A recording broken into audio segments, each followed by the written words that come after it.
Halo jemaat Gereja Kristen Indonesia dimanapun Anda berada, berjumpa kembali dalam program Sapa Gembala. Kali ini bersama saya Pendeta Kukuh Aji Irianda dari GKI Pamitran Cirebon. Nats perenungan kita kali ini terambil dari satu ayat saja yang terambil dari Ulangan pasal 11 ayat yang pertama. Ulangan 11 ayat yang pertama firman Tuhan berbunyi demikian. Haruslah engkau mengasihi Tuhan Allahmu dan melakukan dengan setia kewajibanmu terhadap Dia dengan senantiasa berpegang pada segala ketetapannya, peraturannya, dan perintahnya. Saudara yang dikasih oleh Tuhan Yesus Kristus, suatu kali saya pernah menonton sebuah video TikTok gitu ya yang membahas tentang spiritualitas mencintai dari seorang budayawan bernama Sujiwo Tejo. Nah, tentu setiap orang punya spiritualitas cinta masing-masing ya.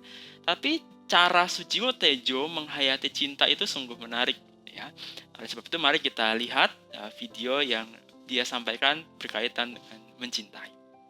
Semua orang bilang cinta perlu pengorbanan. Bagi saya kalian aneh. Cinta nggak perlu pengorbanan. Begitu kamu merasa berkorban, kamu udah nggak cinta. Artinya dengan berkorban kita terpaksa melakukan sesuatu gitu. Iya, kalau orang cinta, aku garap ini kadang-kadang saya jam 3 tidurku 2-3 jam. Orang-orang mungkin, aduh Tejo berkorban ya demi komik. Aku enggak, aku seneng kok. Sama aja kalau kamu misalkan lagi pacaran dulu, kehujanan, nongkrong di gardu depan, aduh kasihan Desi ya, kehujanan mau nemuin pacarnya, ya orang aja ngerasa kasihan. Padahal Kamu kita seneng nggak? Tapi kalau aduh aku kehujanan, ya kamu udah merasa berkorban, kamu udah nggak cinta. Aku bilang cinta nggak perlu pengorbanan. Begitu kamu merasa berkorban, kamu sudah luntur cintamu. Ketika saya menyaksikan video itu, saya teringat akan seorang teolog dan juga seorang mistikus cinta ya. Dia adalah seorang profesor teologi dan juga seorang rahib dari Jerman yang hidup pada abad ke-13. Namanya Meister Eckhart. Nah, Eckhart memiliki spiritualitas cinta dengan berkata bahwa cinta sejati adalah ketika engkau mencintai seseorang, ya. Engkau tidak menemukan alasannya, tapi hanya karena cinta itu sendiri. Sekali lagi, cinta sejati adalah ketika engkau mencintai oleh karena cinta itu sendiri. Apakah itu sederhana? Tidak sederhana, tapi itu adalah spiritualitas cinta yang sangat dalam. Nah, bagi saya, spiritualitas cinta Eckhart ini agak kontradiksi dengan cinta yang mungkin kita kenal saat ini. Di mana cinta sekarang itu, ya tidak sedikit orang yang mencintai misalkan kekasihnya karena ia memiliki sesuatu. Misalkan aku mencintai dia karena dia memiliki kedudukan. Aku mencintai dia karena dia memiliki materi. Aku mencintai dia karena mobilnya, kekayaannya. Atau aku mencintai dia karena ia adalah seorang yang cantik, seorang yang gagah, seorang yang ganteng. Tentu itu sah-sah saja. Tapi bagi spiritualitas cinta Eckhart, cinta jenis ini sangat rawan untuk hancur dan bisa juga runtuh. Ya, kenapa? Karena jika kita mencintai seseorang oleh karena kedudukannya atau kemudian hartanya, kita bisa loh tidak cinta lagi misalkan ketika ia tidak lagi memiliki kedudukan yang tinggi atau tidak lagi memiliki kekayaan yang banyak. Nah, oleh sebab itu ada ungkapan yang kadang-kadang bikin saya heran ya. Kalau ada uang abangku sayang ya, kalau nggak ada uang abangku tendang ya. Mungkin saudara pernah mendengar istilah seperti itu ya. Tapi jujur bagi saya sangat sedih gitu ya mendengar itu karena spiritualitas cinta yang suci, yang mulia, yang tulus gitu ya, terdegradasi sedemikian rupa, sedemikian rendahnya karena cinta itu hanya diukur dari kacamata materi atau misalkan hal-hal yang nampak indah di depan mata. Nah, oleh sebab itu bagi Eckhart, cinta sejati adalah ketika engkau mencintai seseorang. Engkau tidak punya alasan apapun kenapa engkau begitu mencintainya. Satu-satunya alasan engkau mencintai dia adalah karena engkau mencintai dia. Hanya karena oleh cinta itu sendiri. Ya. Nah, orang-orang yang memiliki spiritualitas cinta yang seperti ini akan mengarungi relasi begitu ya, entah itu relasi suami istri, relasi ibu dan anak ataupun relasi antar kekasih akan lebih baik ya.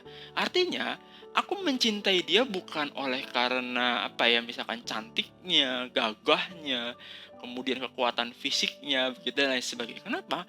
Karena Ya, sampai kapan fisik kita akan kuat terus? Sampai kapan kita akan cantik terus? Kan begitu ya. Segala sesuatu akan pudar oleh waktu. Ya. Jadi aku mencintaimu bukan karena engkau kaya atau engkau punya kedudukan, tapi aku akan tetap mencintaimu.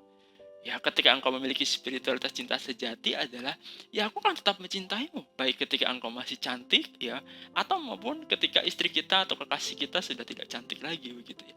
Aku akan tetap mencintaimu. Baik ketika engkau kaya, begitu ya, ataupun saat engkau jatuh miskin sekalipun. Ya, dan bukankah itu ya adalah janji pernikahan yang kita ucapkan juga, ya, bahwa aku akan tetap mengasihimu saat sehat maupun sakit, saat berkelimpahan maupun kekurangan. Itulah cinta sejati yang Eckhart tawarkan, yang Eckhart ajarkan di abad ke-13.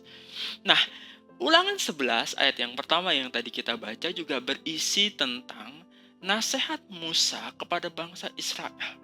Nah, pasal 11 ini Musa berikan nasihat menjelang bangsa Israel itu sudah mau memasuki tanah Kanaan. Setelah hampir 40 tahun mereka ada dalam perjalanan. Nah, apa kemudian nasihat Musa?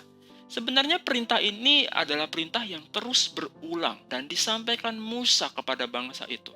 Yaitu apa? Haruslah engkau mengasihi Tuhan Allah. Nah, perintah ini kemudian sama sesungguhnya dengan perintah-perintah yang pernah disampaikan Musa pada pasal sebelumnya.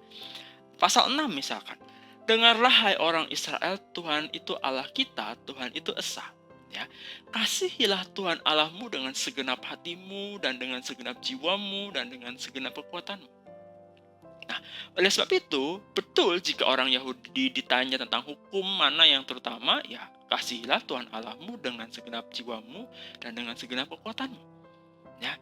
Nah, kemudian pertanyaannya adalah bagaimana kemudian kita mengasihi Tuhan Allah kita? Ya. Musa kemudian berkata, lakukanlah dengan setia kewajibanmu terhadap Dia dengan senantiasa berpegang pada segala ketetapannya, peraturannya, dan perintahnya. Sekali lagi, Musa memberikan tips atau teknis ya dengan mengatakan bahwa lakukanlah dengan setia kewajibanmu terhadap Dia, ya terhadap Tuhan, dengan senantiasa berpegang pada segala ketetapannya, peraturannya, dan perintahnya. Jadi salah satu ciri orang mengasihi Tuhan adalah dengan senantiasa berpegang pada ketetapan, peraturan, dan perintahnya. Dan itu dilakukan dengan kesetiaan. Nah, mungkin kemudian kita berpikir, bagaimana kita bisa melakukan itu? Itu merupakan suatu hal yang susah melakukan firman Tuhan dengan penuh kesetiaan, begitu ya. Bisa saja orang bertanya begitu. Nah, mari kita sekarang analogikan juga dengan cinta. Mungkin kita bisa ingat saat-saat masa pacaran dulu ketika kita mencintai pacar kita, begitu ya.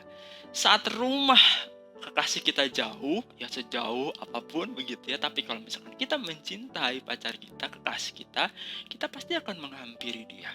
Ya, saat apa? Saat wakuncar ya, waktu kunjung pacar begitu ya. Nah, orang-orang mungkin akan berkata, kok bisa sih kamu melakukan itu begitu ya? Menjalani sebuah hubungan jarak jauh, misalkan dari kota A ke kota B dan kamu warawiri seperti itu ya, LDR tapi kamu bisa. Kenapa ya kira-kira saudara? Ya karena dia mencintai kekasihnya. Ya, segala sesuatu ketika dijalani dengan cinta, ya ternyata dia mampu untuk melakukannya. Ya, oleh sebab itu Sujiwo Tejo betul ya dengan mengatakan bahwa orang yang kata dia hujan-hujanan ya menunggu kekasihnya itu ya sang kekasih tidak merasa berkorban ya, tapi ia happy-happy aja.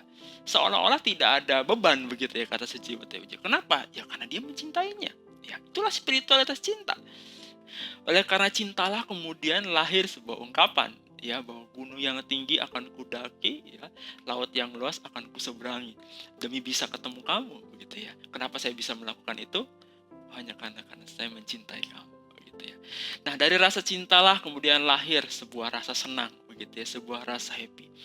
Dari rasa cintalah kemudian lahir sebuah hati yang ringan, kaki yang mau melangkah begitu ya, pundak yang mau dibebani sesuatu ya.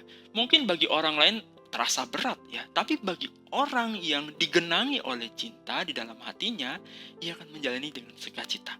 Nah, demikian juga harapan Musa di dalam pidato-pidato terakhirnya kepada orang Israel.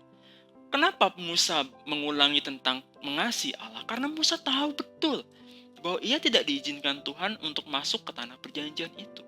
Oleh sebab itu Musa perlu terus menasehati, perlu terus untuk berkhotbah, mengingatkan tentang satu perintah ini. Haruslah engkau mengasihi Tuhan Allahmu dengan setia melakukan kewajibanmu terhadap Dia, dengan senantiasa berpegang pada segala ketetapannya, peraturannya, dan perintahnya. Nah, saudara, mari kita pun menjadi umat Allah yang terus melakukan perintahnya. Bukan karena dengan sedih atau karena paksaan atau dengan berat hati. Tetapi saat kita melakukannya, ya kita melakukannya dengan cinta. Karena kita mengasihi Allah. Kalau kita mengasihi Allah, maka kita melakukan segala perintahnya itu pasti dengan hati yang gembira. Kenapa? Karena kita mencintai Tuhan. Itulah spiritualitas cinta sejati.